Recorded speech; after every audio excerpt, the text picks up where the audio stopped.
পাকাকরণ করতে হবে করতে হবে, গাঁওপাড়ার রাস্তা পাকাকরণ করতে হবে করতে হবে। নির্বাচনী প্রতিশ্রুতি নয়, চাই বাস্তব উন্নয়ন। কাঁচা রাস্তা পাকাকরণের দাবিতে গাঁপাড়াবাসীর মানববন্ধন। নাটোরের বাগাতিপাড়া উপজেলার ১ নং পাকা ইউনিয়নের গাঁপাড়া গ্রামের এই কাঁচা রাস্তা, যা বর্ষাকালে পরিণত হয় এক অনতিক্রম্য দুর্ভোগ।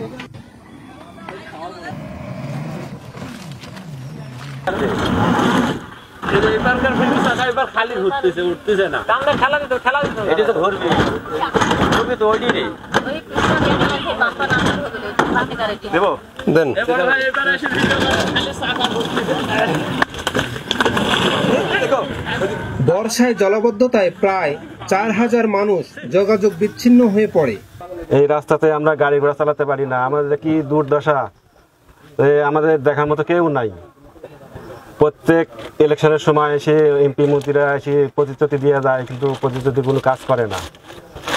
হ্যাঁ, আমাদের গাড়ি ঠেলতে হলে ৪-৫টা করে লোক লাগে।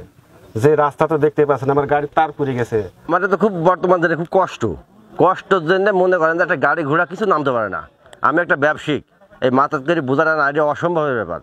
আমার রাস্তাটা যদি হয় একটু খুব ভালো হয়, খুব ভালো হয় রাস্তাটা হলে। মানে খুবই কষ্ট আর কি মাল তোলার জন্য। আমার আরও জনগণের মনে কষ্ট, স্কুলে সালপাল যেতে পারে না, হাঁটি স্যান্ডেল খুলে জুতা পায়, হাতে করে হাঁটি যাওয়া লাগে স্কুলে, আসি রোডে বুটা লাগে। মনে করেন ভ্যানালারা ভ্যান আইনি নিয়ে আসতে পারে না, গাড়ি ঘোড়া পাওয়া যায় না, লোকজনের খুব সমস্যা। কৃষির উপর নির্ভরশীল এই গ্রামের মানুষ তাদের উৎপাদিত ফসল নিতে পারেন না পাশের হাট বা বাজারে। রোগী থাকলেও মিলছে না যানবাহন, যেতে পারছে না হাসপাতালে। ১২ জুলাই শনিবার গাঁপাড়া গ্রামে শত শত মানুষ রাস্তায় দাঁড়িয়ে মানববন্ধন করে তাদের দীর্ঘদিনের দুর্ভোগের প্রতিবাদ জানান। ১ দশকের বেশি সময় ধরে একই আশ্বাস শুনে আসছেন গ্রামবাসী। এই গ্রামের একজন মেয়ে, আমরা ক্লাস 9-এ পড়ি, তো আমাদের রাস্তা অনেক খারাপ, এজন্য আমরা যাইতে পারি না। আমাদের পরীক্ষা চলছে, ক্লাস 9-এ পড়ি, পরীক্ষা চলছে, এই জন্য কাজের জন্য আমরা যাইতে পারি না। সেদিনকেও যাইতে লেগে আমি পড়ে গেছিলাম। আমরা চাই এই রাস্তাটা হোক। গ্রামের ছোট ছোট বাচ্চারা স্কুলে যাইতে পারে না, তাদেরকে বৃষ্টির সময় আমরা কোলে করে নিয়ে যাই। এমনকি বাচ্চারা যখন রাস্তা দিয়ে যায় তখন তারা কান্না শুরু করে যে আমি আর স্কুলে যাব না। আর যারা অসুস্থ ব্যক্তি তাদেরকে মানে যানবাহনের অভাবের জন্য তাদেরকে মেডিকেলে নিতে পারি না, মানে কোলে করে নিয়ে যাওয়া লাগে বয়স্ক মানুষদের। এরকম পরিস্থিতিতে আমাদের সবারই আশা যেন এই রাস্তাটা মানে খুব জলদি হয়। মানববন্ধন কর্মসূচির সর্বস্তরের জনগণের পক্ষ থেকে আমি প্রশাসনের দৃষ্টি আকর্ষণ করে বলছি যে এই গ্রামবাসী দীর্ঘদিন থেকে চরম অবহেলিত। এতটাই অবহেলিত যে এখানকার বাচ্চারা স্কুল যাতায়াত থেকে শুরু করে মেডিকেল, বাজার ঘাট নানাবিধ সমস্যায় প্রতিনিয়ত সম্মুখীন। আজকে রাস্তার যে চিত্র, এই চিত্রটা যদি ঊর্ধ্বতন কর্তৃপক্ষ যদি দেখে, তাহলে তারাও নিজেরাও আমার বিশ্বাস যে ভাববে যে আসলে এই গ্রামবাসী কতটা সাফার করে।